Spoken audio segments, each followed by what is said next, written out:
어제 하루 코로나19 신규 환자는 416명으로 이틀째 400명대입니다. 고강도 방역 조치가 계속되고 있지만 봄철이 되면서 이동량이 늘고 있어 확진자 규모는 언제든 더 커질 수 있는 상황입니다. 취재기자 연결합니다. 신현준 기자. 네, 신현준입니다. 네, 국내 신규 확진자 현황 정리해 주시죠. 네, 오늘 0시 기준 국내 코로나19 신규 환자는 416명입니다. 전날보다 2명 줄었지만 이틀째 400명대입니다. 특히 주말 검사 건수가 줄면 확진자 수도 줄었는데 평일과 비슷한 400명대가 나오면서 방역당국이 추이를 주시하고 있습니다. 감염 경로를 보면 국내 발생이 399명, 해외 유입이 17명입니다. 지역별로는 서울이 127명, 경기 169명, 인천 27명 등 수도권에서만 323명이 감염됐습니다. 이 가운데 수도권 임시선별검사소에서 양성 판정을 받은 환자는 59명입니다. 수도권 이외 지역에서는 경북이 11명, 강원이 10명, 대구와 충북이 각각 8명 등입니다.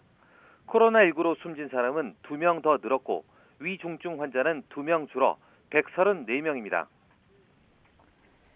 백신 접종 현황도 알아보겠습니다. 어제는 주말이라서 코로나19 백신 접종을 받은 사람이 적었다고요? 네, 어제 하루 백신 접종자는 17,131명입니다. 누적 접종자는 31만여 명으로 지난달 26일 백신 접종이 시작된 이후 나흘에 만에 30만 명을 넘어섰습니다. 국내 전체 인구로 대비하면 접종률은 0.61%입니다. 백신 접종 뒤 이상 반응이 의심된다는 신고는 하루 새 806건이 늘어 누적 3,689건으로 집계됐습니다.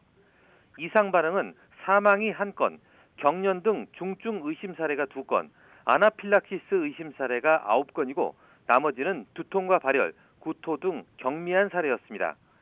특히 백신 접종 뒤 사망 신고는 8건으로 늘었는데 방역당국의 조사가 현재 진행 중입니다.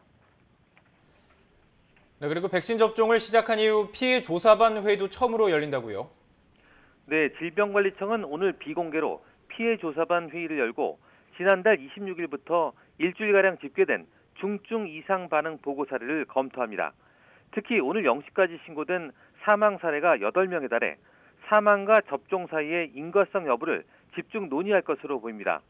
보건당국은 지방자치단체와의 기초조사를 토대로 역학조사를 진행해 왔으며 오늘 피해조사반 검토를 거쳐 내일 잠정 결론을 발표할 계획입니다.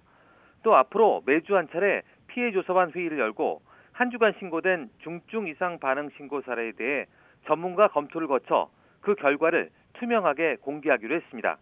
지금까지 사회부에서 YTN 신현주입니다.